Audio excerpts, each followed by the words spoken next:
Le cardinal américain Robert Francis Prevost est le nouveau pape de l'Église catholique.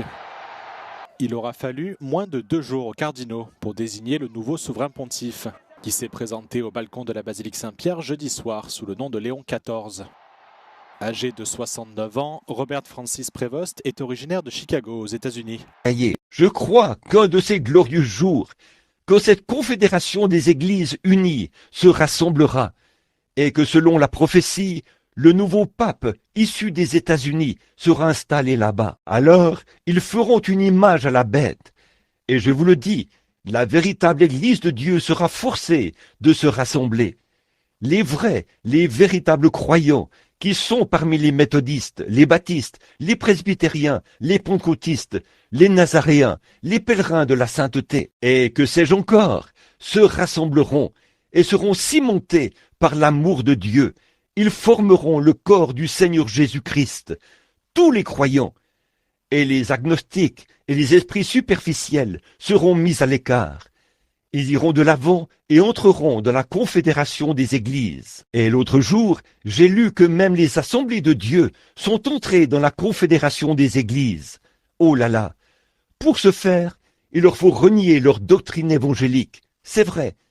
Et ils seront obligés de renier tous leurs principes fondés sur les signes et les prodiges pentecôtistes pour faire partie de la confédération des églises. Ô frères, il leur faut renier cela pour avoir du prestige. Je préférerais, comme je l'ai souvent dit, rester couché à plat ventre, boire de l'eau plate, manger des crackers, être populaire aux yeux de Dieu, être son serviteur de Dieu, que d'avoir ce que ce monde a de meilleur. Si je me retrouvais dans l'obligation de faire des compromis sur ma foi dans le Seigneur Jésus-Christ et sa Bible, je crois que ceci est la parole infaillible de Dieu et que chaque parole qu'elle contient est vraie. Oui, monsieur. Bon, là, nous allons voir comment ils se comportaient. Ils avaient rejeté, ils s'étaient mis à poser les pierres. Et à un moment donné, ils sont tombés sur une drôle de pierre. Ils ne pouvaient pas utiliser cette pierre. Ils disaient, cette pierre n'est d'aucune utilité. Et ils ont jeté cela quelque part là-bas, dans le tas de mauvaises herbes. Ils ne pouvaient pas l'utiliser. Elle avait une drôle de forme. Ils ont essayé d'ériger leur bâtiment. Et ils sont arrivés à un certain endroit. Là, ils avaient placé toutes les pierres. Ils les avaient placées comme ceci. Ils sont arrivés à un endroit où ils n'arrivaient pas à trouver de pierre pour faire le coin. Ils ont poursuivi leur construction et le travail avançait encore et encore. Et l'édifice est arrivé au point où ils ne pouvaient plus aller plus loin, car il leur fallait une pierre angulaire. Ils ont cherché parmi toutes les pierres afin de trouver une pierre angulaire, mais ils n'arrivaient pas à en trouver une. Et tout à coup, quelqu'un s'est avancé vers le tas de mauvaises herbes. Et la pierre même qu'ils avaient rejetée était la pierre angulaire. Et c'est ce qu'il en est aujourd'hui, mes amis. L'église méthodiste, c'est très bien. L'église baptiste, c'est très bien.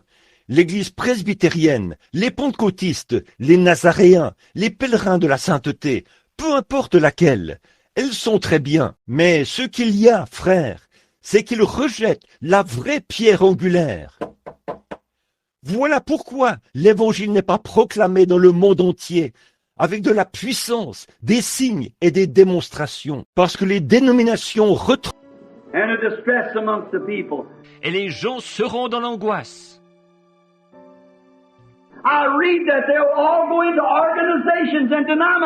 Je lis qu'ils se rassembleront tous dans des organisations, dans des dénominations,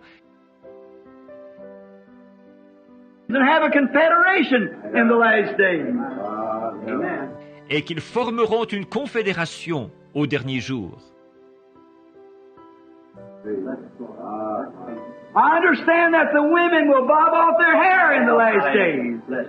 Je comprends que les femmes se couperont les cheveux au dernier jour.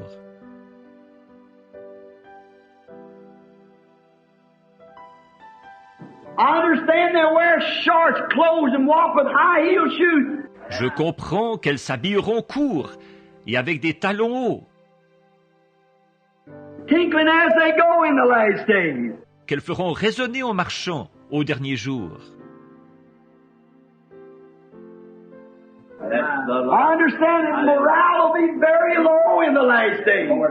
Je comprends que les mœurs seront très relâchées au dernier jour.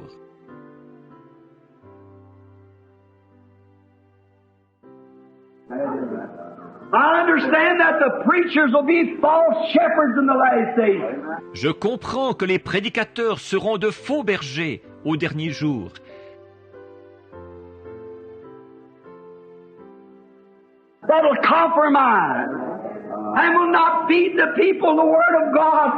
Qu'ils feront des compromis et qu'au lieu de nourrir les gens de la parole de Dieu,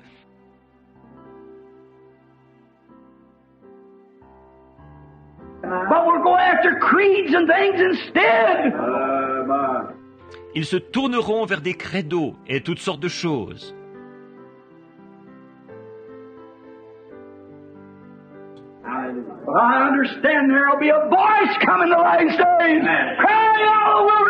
Mais je comprends aussi qu'une voix se fera entendre au dernier jour, qu'elle criera dans le désert,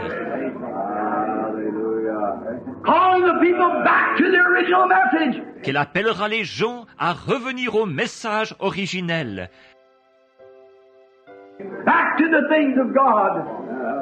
à revenir aux choses de Dieu.